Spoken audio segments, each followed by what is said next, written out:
वैसे छात्र जिन्हें 2024 में बिहार बोर्ड से मैट्रिक का एग्जाम देना है, ऐसे बच्चों का एग्जामिनेशन फॉर्म यानी परीक्षा फॉर्म भरने की शुरुआत हो चुकी है।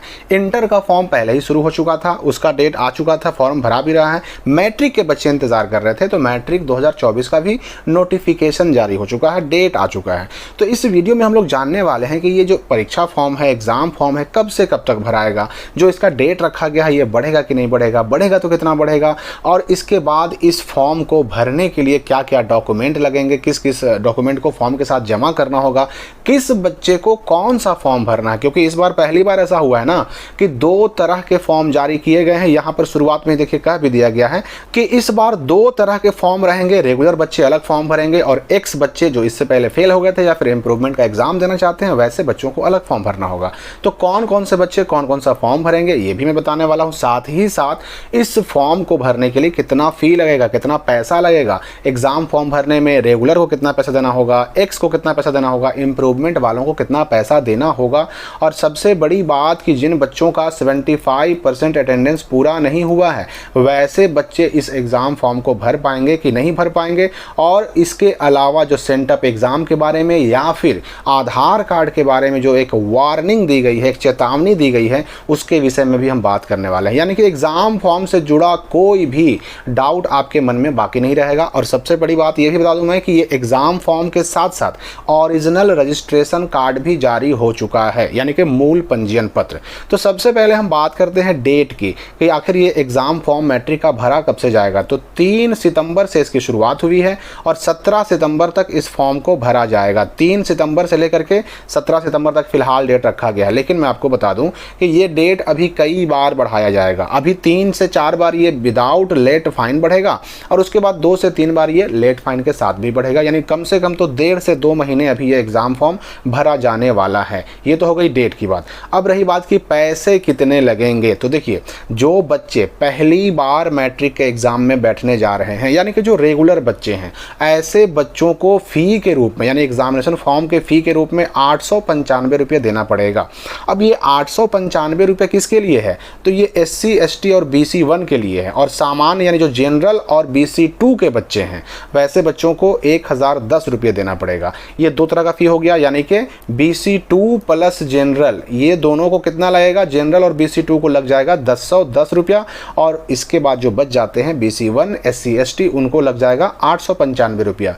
ये तो हो गई फ़ी की बात। ये रेगुलर की बात मैं कर रहा हूँ। एक्स की अगर हम बात करें तो जो बच्चे अगर इम्प्रूवमेंट का एग्ज़ाम देना चाहते हैं, अगर BC 2 के हैं तो 10, BC 2 या फिर जनरल के हैं तो 1010 में आपको 200 रुपया और जोड़ लेना है, क्योंकि बेटरमेंट में यानी कि इम्प्रूवमेंट में अलग से 200 रुपया और लगता है।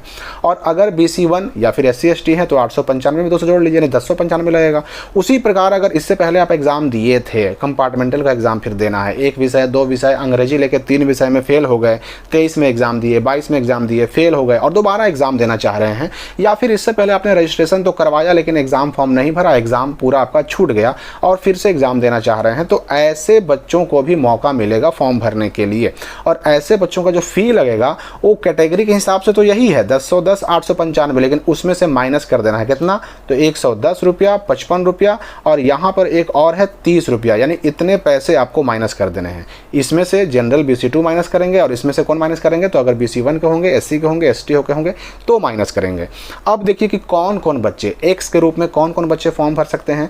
तो जिनके रजिस्ट्रेशन कार्ड में रजिस्ट्रेशन नंबर के लास्ट में 21 हो या फिर 22 हो, ये दोनों बच्चे फॉर्म एक्स के रूप में भर सकते हैं। और जिनके रजिस्ट्रेशन नंबर के लास्ट में 23 रहेगा, वो समझिए कि एक्स नहीं, रेगुलर बच्चे हैं। और रेगुलर बच्चे तो फॉर्म भरेंगे ही भरेंगे। यानी आपका जो रजिस्ट्रेशन नंबर होता है, शुरू में होता है 5 नंबर और उसके बाद होता है डैश, फिर होता है 5 नंबर और उसके बाद फिर होता है डैश और फिर होता है 21 या फिर 22 या फिर 23।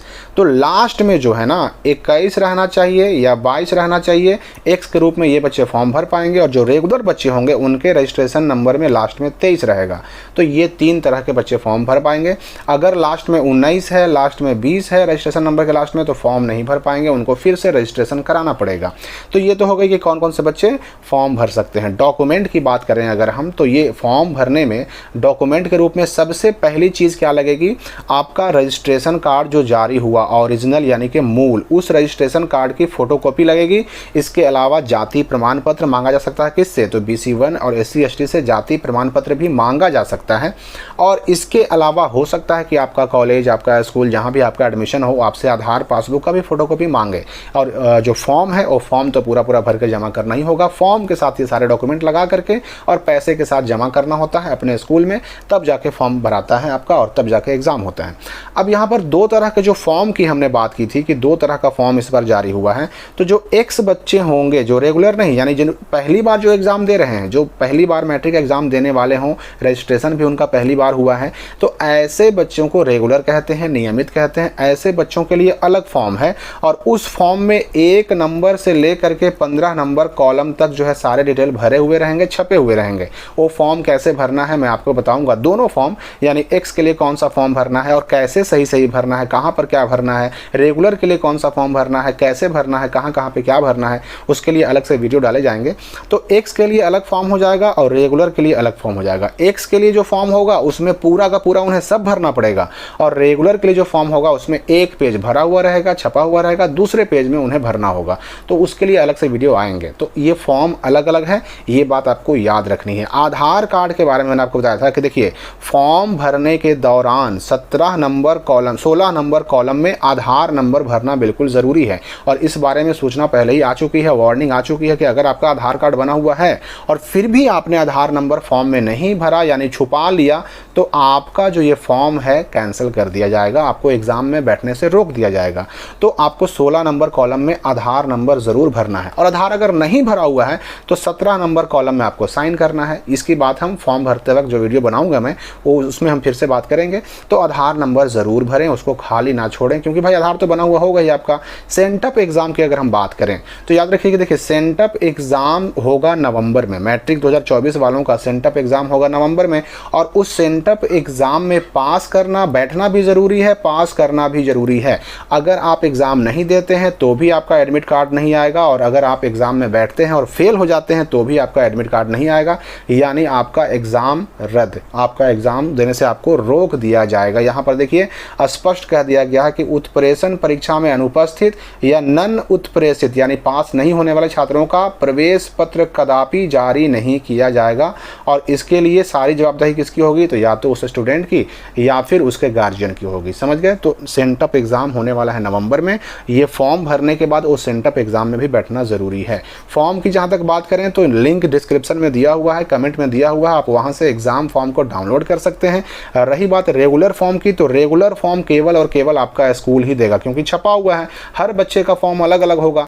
तो ये फॉर्म जो है कॉमन नहीं है कि एक हम डाउनलोड कर लिया उससे कोई भी भर सकता है। एक्स वाला फॉर्म कोई भी भर सकते हैं, वो कॉमन है, लेकिन रेगुलर वाला फॉर्म जो है सब बच्चे का अलग अलग है, अलग अलग छपा हुआ आया है, तो वो आपका स्कूल ही दे सकता है। लेकिन बाकी जो फॉर्म है रेगुलर के अलावा जो एक्स का है, इम्प्रूवमेंट का है, वो डाउनलोड करने के लिए लिंक दे दिया गया है डिस्क्रिप्शन में और कमेंट में, वहाँ से आप डाउनलोड कर सकते हैं। आवश्यक डॉक्यूमेंट या फिर कितना पैसा लगेगा वो सब का डिटेल भी उसी लिंक पर आपको मिल जाएगा। तो फिलहाल इस वीडियो के लिए इतना ही, मिलते हैं हम अगली वीडियो में।